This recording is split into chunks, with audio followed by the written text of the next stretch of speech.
ये देश दावा करता है लोकतंत्र का, और आज जो सत्ता में बैठे हैं वो तो इस बात का दावा करते हैं कि हम तो राम के रास्ते पर चलते हैं, प्रभु श्री राम के पथ पर चलते हैं। और उनके द्वारा क्या किया जा रहा है सबको पता है, सबको दिख भी रहा है, लेकिन कोई बोल नहीं पा रहा।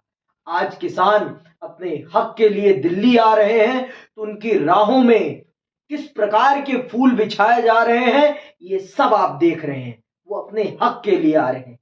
किसको नहीं चाहिए आज इस पूंजीवादी समाज में अपनी मेहनत की कमाई? वो अपनी मेहनत की कमाई ही तो मांगने आ रहे हैं। क्यों नहीं दे रहे हैं आप उनको उनकी मेहनत की कमाई की गारंटी?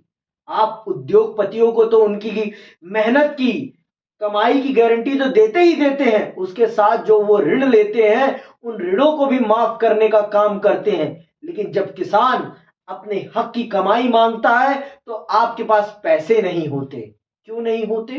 क्या उन पूंजीपतियों के पैसे, उनके पैसे कहां से आप माफ करते हैं? मैं जानना चाहता हूं कहां से आते हैं उनके लिए पैसे आपके पास।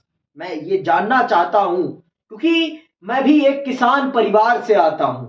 मेरा भी वही दुख है जो सबका दुख है, क्योंकि जब तक इस देश का किसान आगे नहीं बढ़ेगा ये देश आगे नहीं बढ़ेगा। क्योंकि सबसे बड़ी आबादी किसानों की है और वहीं सबसे ज्यादा लोग रोजगार प्राप्त करते हैं। वो देश का प्राथमिक क्षेत्र है, और जब तक प्राथमिक क्षेत्र उच्च गुणवत्ता का नहीं होगा तब तक देश में चीजें उच्च गुणवत्ता की नहीं बन पाएंगी। इस देश की ज्ञानी बुद्धिजीवी शहरों में रहने वाले लोगों को यह बात जाननी चाहिए। आज आपको नहीं पता कि वो मांग क्या रहे हैं। वो मांग रहे हैं एमएसपी, मिनिमम सपोर्ट प्राइस। क्यों मांग रहे हैं? क्योंकि दुनिया का सबसे खतरनाक व्यापार अगर कोई है तो वो है किसानी, जिसमें अंतिम दिन तक जब तक फसल घर के अंदर ना आ जाए तब तक कोई ठिकाना नहीं है कि फसल का क्या होगा। भगवान कब उस पर अपनी कृपा बरसा दे कोई पता नहीं होता। तो अगर किसान आपसे अपनी फसल के वाजिब वाजिब रेट मांग रहा है तो गलत क्या कर रहा है ये मैं जानना चाहता हूं। जब उन्हीं चीजों को स्टोर करके बड़े बड़े उद्योगपति मोटा पैसा कमाते हैं तो सरकार तब तो कुछ नहीं कर पाती। लेकिन जब किसान अपने हक की बात करने आया है, अपने हक का पैसा लेने आया है, तो उसकी राह में किस प्रकार के रोड़े अटका रही है सरकार, आप देखिए। क्या यही लोकतंत्र है? इसी को लोकतंत्र कहते हैं कि वहां पर आप अपना विरोध भी दर्ज नहीं कर सकते। ये देश लोकतांत्रिक मूल्यों पर चला है और इस लोकतांत्रिक मूल्यों को किसान तो नहीं, किसान बर्बाद नहीं होने देगा किसी भी हालत में। चाटुकार लोग जरूर इसको बर्बाद होने देंगे, लेकिन किसान इस देश का है, इस देश की मिट्टी से प्रेम करता है, किसी पार्टी से नहीं।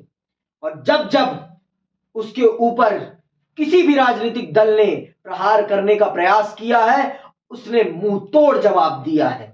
उसके हकों को कोई उससे छीन नहीं सकता, कोई भी, चाहे वो कांग्रेस हो चाहे वो भाजपा हो, कोई भी नहीं छीन सकता। और अगर आप छीनने का प्रयास करेंगे तो फिर आप भी मुंह की खाएंगे, क्योंकि आज भी किसानों की आबादी सबसे ज्यादा है। और लोकतंत्र में आपको पता होना चाहिए जिसके हाथ में बहुमत होता है उसी की सरकार होती है, और जो किसानों के हक की बात नहीं करेगा वो फिर देश पर भी राज नहीं करेगा। ये साफ और स्पष्ट है। और इसी के साथ मैं अपने देश की जनता से आग्रह करूंगा कि पार्टी भक्ति छोड़ें और किसानों की हक की बात में उनका सहयोग करें और पढ़ें जरूर, क्योंकि जब आप पढ़ेंगे नहीं तब तक आपको पता नहीं चलेगा। आप पढ़िए, समझिए कि क्या महत्व होता है एक देश के विकास में कृषि क्षेत्र का। इसी के साथ मैं विदा लेता हूं। जय हिंद, जय भारत।